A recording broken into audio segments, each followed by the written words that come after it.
page Kuf Dalid in the handout, Rav Friedlander's version of the Daas Tevunos. If you're following the paragraph system, then we're still in towards the end of paragraph 124, and the Ramchal was explaining what we call the system and the kononios, the gears that are in the system, and those gears are like the gears in urlogin, in a watch.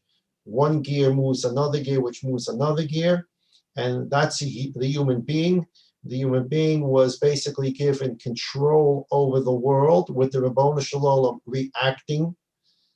Of course, the Ribono Shel Olam controls the reaction, but he's reacting to things that we do. If you're showing Torah mitzvahs, then I will send the rain in its time. So we have, as we say, the ability to partner up with the Ribono Shel Olam, to partner up with the Ribono Shel Olam to perfect the perfectly imperfect world. And as we do that, we bring the world to its state of perfection. And the way we do it is we turn the gears. And in the system, there are gears that we turn. We turn one gear, which turns another gear, which turns another gear, which turns another gear, until our acts, our deeds come to the Kisei HaKavod. And then the gears come back down from the Kisei HaKavod. Parnasa comes down, Shefa comes down, Chas v'Shalom, other things can come down. But the gears go up and the gears come down. The gears go up and the gears go down, and man is turning the gears. And in this box that has these gears, there is Bechira. You can turn the gears of Toiv, or Chas v'Shalom, you can turn the gears of Ra. But the Ra is in the system. Otherwise, there wouldn't be Bechira in the system. And the purpose of the Ra in the system is that man ultimately can decide to reject pushing those gears, that which Adam Harishon and Chava failed at. They turned the wrong gear and they ate the Eitz Hadas Tov Ra, and that pushed all kinds of gears up, and the gears came back down, and the gears came back down and said, Adam Harishon, instead of living forever, you're going to live 930 years, and Chava, you're going to give birth in pain, and instead of having the earth bring out ready-made food, you're going to have to work at it, v'chulu v'chulu. You turned the gear, it went up, it came down with ramifications and consequences. So in the system, there are these gears of Ra. And it's okay that they're in there, because if they're not in there, you don't have Bechira. And the purpose is to reject and not touch those gears. The problem becomes not when you touch and move the gear. If you touch and move the gear, we're human. Ein Adam Tzadik Ba'aretz Asher Yaseh Toiv Lo Yechta. Shlomo HaMelech tells us in Koheles, there's no man that dies without a sin, quote unquote. We talked about this, the Gemara in Bava Basra at the end of the first parak in Daf Yud Zayin talks about people who die, certain people who died without sin. We're not going to go into that, but Ein Adam Tzadik Ba'aretz Asher Yaseh Toiv Lo Yechta. Everybody, we're human. We commit sins. And that is part of the system, because if you turn the gear that you shouldn't turn, there's another gear called tshuva that you can turn. And it's all built into the system. The problem becomes when you isolate the gear, the evil gear, or the evil gears, you remove them out of the box, out of the system, and you create a whole new system called evil. So now that becomes an evil world. It becomes a world that instead of the evil being part of a greater system, where there's a larger box that has good gears in it and tshuva gears in it, you remove the evil, you set up a whole system of evil, and that's the destruction of the world when evil becomes its own system. And we all have many examples, I'm sure you can think of, where throughout history, evil became a system. It wasn't part of a larger system. Evil was the system, and that is what destroys the world. So the Ramchal now is in the middle of explaining for us 5 reasons that the Ra, this evil, is in the system. We read some of them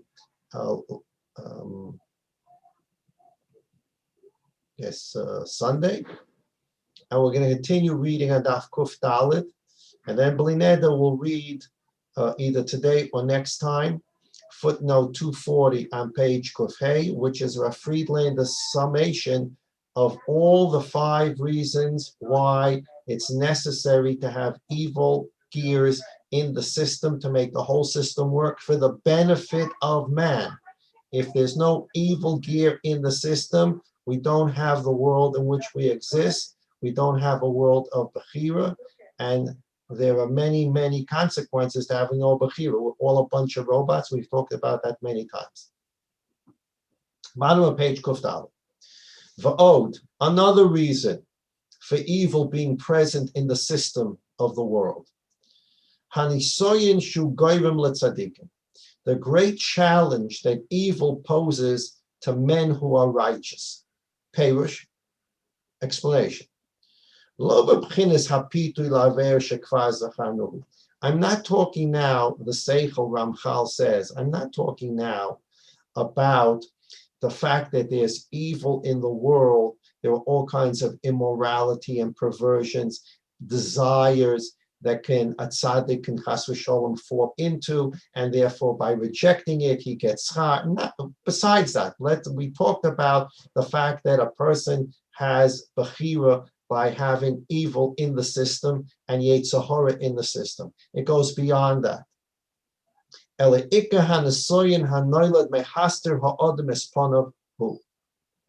we're talking about this Hastoras Panim. We just talked about it, Megillas Esther, the Hastoras Panim. Because there's a great challenge to a person who wants to be righteous when he sees a world of Hastoras Panim. What does a world of Hastoras Panim mean? Where God seems to be hidden. The whole Megillas Esther, until you get to the end, is Haman is the second in charge of the whole civilized world, 127 Medinas. He's second in charge. Evil to the core. You can't imagine someone so evil. He wants to destroy an entire people. Evil to the core. He's the second most powerful person in the civilized world. And Mordechai Yehudi. Mordechai is sitting in ash and sackcloth. And now you take a picture of this, and Haman's walking around, prancing around as the second most powerful man in the world. Evil has won, and the Jewish people are set up for annihilation. And Mordechai is walking around in sack and ashcloth. How does that look to everybody? Looks like the good guys are doing not so well. It looks like the bad guys are really doing well. So when we have this kind of Hastoras Panim in the world, this presents a problem. It presents a tremendous problem for the righteous person because he's righteous. He believes. He learns. And what does he study? Ki alo Hashem amar al yedei kol neviyav ki hu hamashgiach al kol nevrav ve'einav al kol darchei ish losis leish kedracha uchrim alolav kel emuna ve'novel. How much you keep on learning? Kel emuna ve'novel. God is a true, just king. And we have so many statements and promises in the books of the Nevi'im that God is the Mashgiach. God supervises the whole world, and he watches every person's deeds, and he knows what every person did, and he knows what every person said, and he knows what every person thinks, and he sends out reward to those who deserve it, and he sends out punishment to those who deserve it. After a person learns all these ideas, so you look out, open the window, look out in the world, and say, all the good people are going to be rewarded, all the bad people are going to be punished, because I read it 100 times already in the books of the Chamisha Kum Sheitayra.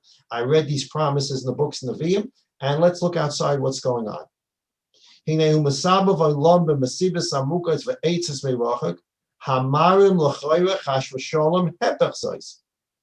The Rabbanu Shalom is running a world, and we understand he's running the world, but it looks like it's topsy-turvy. Everything that I just learned about seems to not be happening. Haman is doing quite well. The Jews and Mordechai are not doing that well. They're scheduled for annihilation. And this goes on for a great portion of the book of Esther. And it's a hastoras panim. God's hidden. Where is he? Kipam yira kila kol biyad mikra. Because sometimes when you think to yourself, you say to yourself, maybe this is all a bunch of coincidence. It's a mikra. If God was really supervising the world and taking control of the evil people, it wouldn't look like the way it looks. Hakol kasher lakol. Everything is just happening by happenstance. Upam ki nivnu oisei risha. And I see that there are some times that the evil people are very successful. And the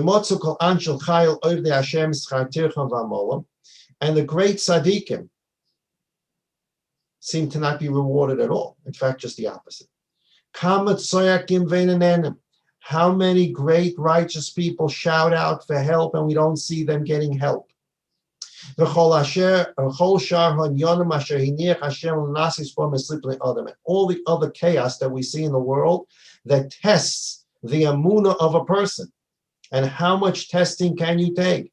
You see this event and you have your emunah. On top of that, there's a next event and you have your emunah. And the events keep on piling and piling and piling and piling and piling up, and your emunah gets tested until it's about to break. And until chas v'sholom, these ideas start popping into your head. Is Ribono Shalom really running the world? David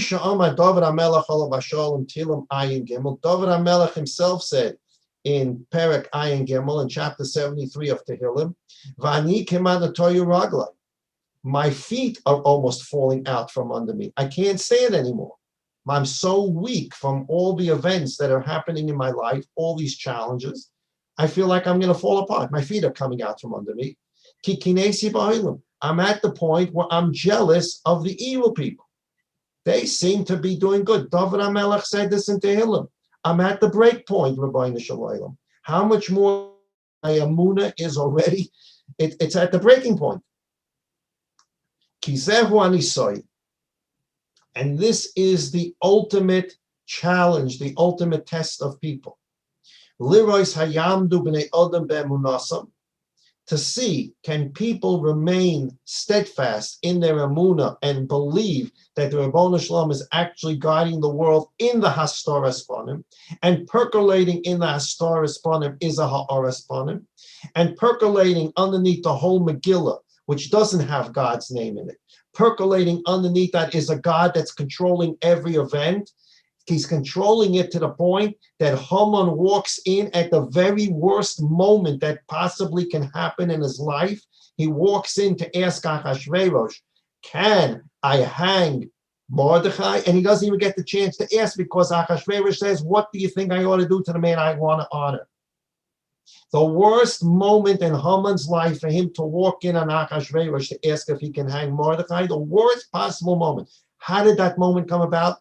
God decreed that moment would come about. His name's not there, but God decreed that moment. And this is the Megillas Esther teaching us that God is running the world in the most chaotic time, and even in the most chaotic time of hastoras panim, percolating inside is a haras panim.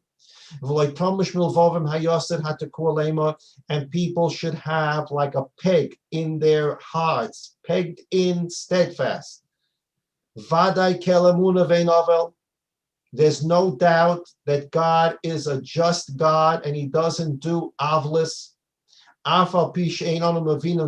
Even if we can't understand it. There are a lot of things we can't understand.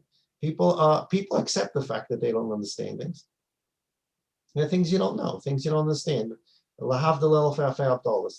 wanna go, you open a Gemara sometimes, doesn't go. You can't understand it. You understand the Gemara, the Tosfos doesn't go.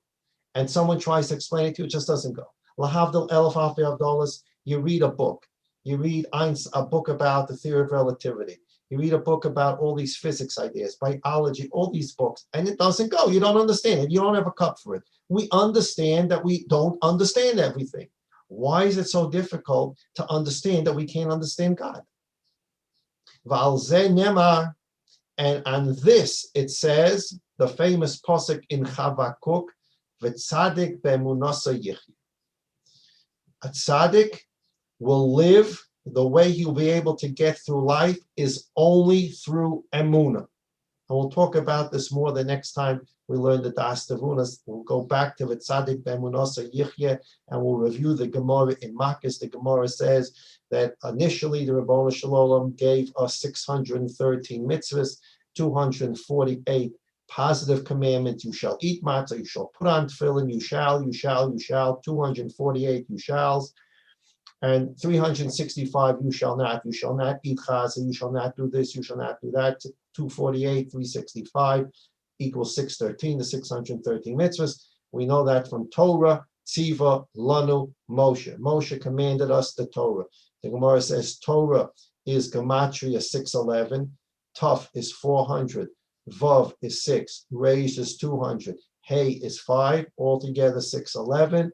And the first two commandments of the Aseret HaDibros, Anochi Hashem Elokecha, I am your God, L'yeh L'chol Im Achem Alpana, you shall not have another God.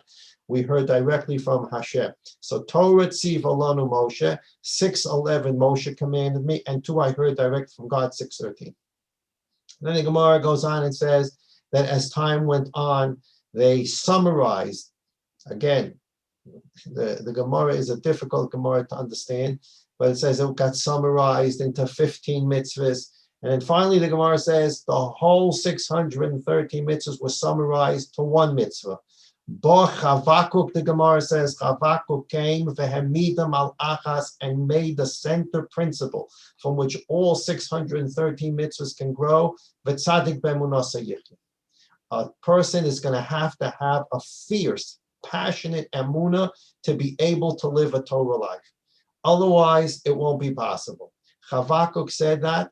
We're talking about over 2,000 years ago. Over 2,000 years ago, Chavakuk said, if you want to be a righteous person and live through the chaos that's coming, you're going to have to be steadfast in your emunah to live a Torah life. But tzaddik be'emunasa yichye. U'chmosh beyanu l'mayla kvar.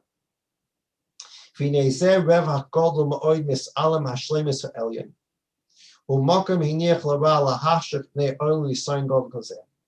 So therefore, the Ribono Shel Olam, by bringing Hastaras Panim to the world, inside which is percolating the Ha'aras Panim, but to the human eye, right? We talk about the Rabbi Akiva eyes, but to the regular human eye, it looks like chaos. It looks like I can't deal with this anymore. My emunah is at the breaking point. And when you continue steadfast in your emunah, you're withstanding an unbelievable challenge that Chavakuk said 2,000 years ago would be the challenge to go through life to remain a Shemet Torah Mitzvah. Tzadik Be'emunasa Yichye. By bringing about that challenge through this Hastaras Panim, through the evil, what happens? Those who remain steadfast in their emunah, ki ata tzeva hashoiv. Now, the Ramchal says, think about this. How much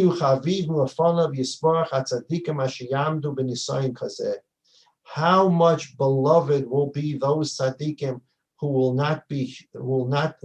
be steadfast in their emunah and withstanding all the chaos. They will remain steadfast in their emunah. Kel emunah vein ovel. God is trustworthy. God's running the world. Everything that He's doing inside it is percolating Bias Mashiach. Every event is bringing us close to Bias Mashiach. Imagine how beloved these people will be by HaKadosh Baruch Hu. How much reward in the future will these tzaddikim get for remaining steadfast in their emunah? It's already beyond human kaiches, come on. It's already beyond human kaiches. On top of this, the generation that we're living in has already piled onto all the straws that are on the camel's back, where we already have the destruction of the first Beis Hamikdash, destruction of the second Beis Hamikdash, the Crusades, the Spanish Inquisition, Shalmoniki, Hitler, the Kazakhs, one on top of the other, and we're gonna still put on our tefillin, and we're gonna still keep Shabbos, and the Corona, and the this, and the that, and the Hezbollah, and the Hamas, and the this, and the that, and we remain Shemet Torah Mitzvahs, and we remain with our emunah. Imagine the schar for such a generation, lost it, Lord. And this is also part of the Rebbeinu Shalom's covenant. Yehi chavoid Hashem l'olam yismach Hashem b'maasav. We pronounce that every day in Psukei the Zimra. Yehi chavoid Hashem l'olam. The honor of God should be forever. Long live the covet of the Melech Malchi Amlach HaKadosh Baruch Hu. Imagine the covet the Rebbeinu Shalom gets, that we remain loyal and dedicated, believing in him through all this chaos. We remain dedicated and loyal to him. Imagine the covet that brings to the Rebbeinu Shalom.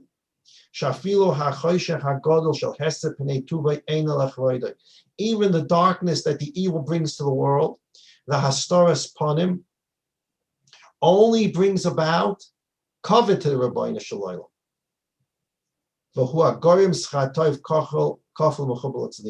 And this process brings about double, triple. You can't imagine how much more schar tzaddikim get l'asad lavoi through this Nisayan. We're not talking about those first Nisayanis. The Ramchal said we talked about that already. Built into that system of evil is, I would like to do this like the other guy did it. I would like to have a cheeseburger. I would like to do this. I would like to do this, but I'm not going to push those gears in the system because I don't want to do it. And through that, you act upon your bechira, and for that, you get schar in the world to come. Now we're talking about a much bigger picture. Now we're talking about there is a gear in this box that says, enough already. Maybe you ought to start questioning the whole system. Rabbi Sai, the first evil gears we were talking about were the evil gears of, I want to have a cheeseburger, and I want to have a little whatever immoral affair. I want to do this, I want to do that, but I'm controlling myself. I'm not going to push those evil gears in the system. All right, good, Gishmak. Yoshev lo yavra aver noisem lo yischak lo mitzvah. You're going to get olam haba. Tremendous. But now there's a whole new challenge here. I'm looking at the whole system, and I don't believe in the system. It's not that I want to push one of the gears in the system to eat chaza. This is, I'm beginning to doubt that the whole system exists. This thing with evil, this thing with good, evil, bechira, lazmir up. It's already enough. You've tested my emunah. I have no answers for all of this history. I have no answers for this. And the system, this whole business is just, it's not true. There is no system. This is a much greater Nisayan. It's not in the system. I want to test one of the evil gears. I don't believe in the system anymore. There is no God that's running the world in a fair way. The bad guys are doing fine. The good guys are suffering. I don't believe in this system anymore, chas v'sholom. That's the ultimate Nisayan. For that, Chavakuk came and said that there's going to be a time, and it started over 2,000 years ago, Tzadik b'emunasa yichyeh, a righteous person will only be able to survive and be a shomer Torah mitzvahs if at the root and core of his life is emunah. Otherwise, he won't be able to survive. So by holding on to our emunah, even in these most difficult times, we end up getting tremendous amounts schar. Not the schar for not eating a cheeseburger, not the schar because we didn't do something evil in the system, the schar for continuing to believe in the whole system itself, notwithstanding everything that seems, by human's eye perspective, to contradict that system. Tzadik b'emunasoi yichyeh. Okay. The next time we learn Daas Tevunos, we're going to take a look at footnote 240 of the Ramchal, footnote 240 of Rav Friedlander on page Kuf Hey of the Daas Tevunos. And Rav Friedlander now summarizes 5 different reasons the Ramchal gave us now for the Hastoras Panim, the evil that was built into the system. All of the reasons end up being to benefit mankind. All Yidden need Yeshua Shab, Yeshua, all Yidden need Nechama Shab, Nechamas, all Yidden Refuah Shab, Refuah, all Yidden need Brach Shab, Barachas, Yeshua's Brachas, and Refuahs, Nechamas can only come from the Rabbeinu Shalom, the Echad, Yachad, Umiyukad. We put our Hashtadlus into doing it. We'll be Racha, B'chol Masiyot, Hashetase, but nothing is going to happen unless the Rabbeinu Shalom wants it to happen, when he wants it to happen, how he wants it to happen. If he wants to do it to a Shliach, he picks. And when we believe in this and internalize this and live it, v'tzadik b'emunasa yichye, we bring about our own Gili HaYichud. We donate that Gili HaYichud to the greater Gili HaYichud of Klal Yisrael in the world to bring about Baruch Shalom sending Mashiach Tzidkenu Mamish today, B'Tzaina Yisbarach, to finish the Gili HaYichud, so we can go to build the Beis Hamikdash, bring the Matzos HaShekel. We're in that 30-day period now where Matzos HaShekel used to be brought to the Beis Hamikdash. Baruch Shalom should give us a schus to bring the Matzos HaShekel to the Beis Hamikdash. We can bring Karbonos in the Beis Hamikdash. Before Shalema, Moshe Zelig, Ben Rezel. Before Shalema, Yosef Chaim and Shoshana Menucha. Before Shalema, Shmuel, David, HaKoyin, Ben Tikva, Leah. V'cholcholi HaKorona, B'soch Shacholi Yisrael, of course, there was a good Pashto Bagalos, my Kriv, and Amar, Amen. Everybody, please take care of yourselves. Do what you need to do. When you can do it, when is it safe? Safer to go outside? You need to go to the supermarket? When is it less crowded? When is it more crowded? Vaccinated, post-vaccination, we still have to take precautions. We all understand that.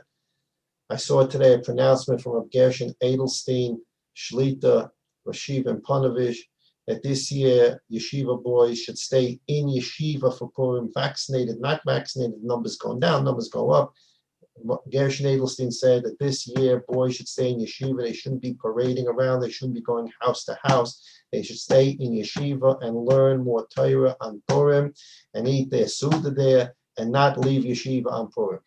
So notwithstanding the numbers going down, we have Rashiva Panovich saying now is not the time to get festive for Purim. You can have a Geshmaka Purim with your nuclear family. You can have a Geshmaka Purim inside the yeshiva, but we need to take care of ourselves. The last two Beis Yosef and Choshen Mishpat, the last Argon Choshen Mishpat, when we make these cheshbonos and use our seichel to figure out how to keep ourselves healthy, we are doing a mitzvah so that we can be healthy and well to greet Mashiach Tzidkenu, B'Tzayin Hashem Mamish today. Everybody have a wonderful Geshmaka day. Tomorrow there's no Shir Mitzvah. We'll meet again on Thursday. Sei gesund.